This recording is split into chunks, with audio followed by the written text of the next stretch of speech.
April মাসের 22 তারিখ এবং 2024 সাল, এই সাল এবং এই মাসটা এবং কি এই দিনটা আমার জীবনে একটা স্মৃতি হয়ে থাকবে, কারণ এই দিনে আমি খুলনা থেকে বিদায় নিচ্ছি। দীর্ঘ 10 থেকে 11 বছর একটি জায়গায় থাকা এবং কত স্মৃতি রেখে আসা কতটা কষ্টের ব্যাপার সেটা আমি আজ বুঝতে পারছি। আজকের দিনটি আমার জন্য দুঃখের হলেও অন্য দিক দিয়ে আমার জন্য খুশির, কারণ দীর্ঘ 10 থেকে 11 বছর পর আমি আমার ফ্যামিলির কাছে ফিরে যাচ্ছি।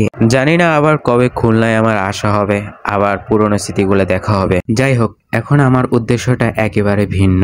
জীবনে সফল হতে গেলে অনেক কিছু ত্যাগ করতে হয়। আমি না হয় খুলনা ত্যাগ করলাম, না হয় বন্ধু বান্ধবদেরকে আমি ত্যাগ করলাম। সফল হলে একদিন সবকিছু হবে ইনশাআল্লাহ। আর হ্যাঁ, একটা কথা তো এখনো বলা হয়নি, আমার দেশের বাড়ি নোয়াখালীতে, তাই আমি আজ নোয়াখালীর উদ্দেশ্যেই রওনা হলাম। চিন্তা করেছি দেশের বাড়ি যেহেতু নোয়াখালীতে যাওয়ার পরে যদি কোনো ব্লগ ভিডিও করি তাহলে সেগুলো আমি নোয়াখালীর আঞ্চলিক ভাষায় আমি সেগুলো উপস্থাপনা করব। আশা করব সেই ব্লগ ভিডিওগুলো আপনাদের বেশ ভালো লাগবে। আমি ট্রাই করব ভালো ভালো ব্লগ ভিডিও দেওয়ার। যাই হোক, অনেকক্ষণ ধরে বক করছি, আর আপনারা যারা ভিডিওটা দেখছেন অবশ্যই শেয়ার করে দেবেন, আর একটা লাইক কমেন্ট শেয়ার করবেন, তাহলে অনেক অনুপ্রাণিত হয়ে সামনে আরো ভালো কন্টেন্ট দেওয়ার ট্রাই করব। আমি জানি এখনো আপনাদের কারো মনে আমি জায়গা করতে পারি নাই, কিন্তু ইনশাআল্লাহ একদিন করব, কারণ চেষ্টা করলে মানুষ সফল হয়, আর আমিও হব আপনাদের মনে জায়গা করে নেব ইনশাআল্লাহ। আর এই মুহূর্তে আপনারা খেয়াল করলে দেখতেই পারছেন যে আমি চাঁদপুর নদীতে আছি, অবস্থান করছি।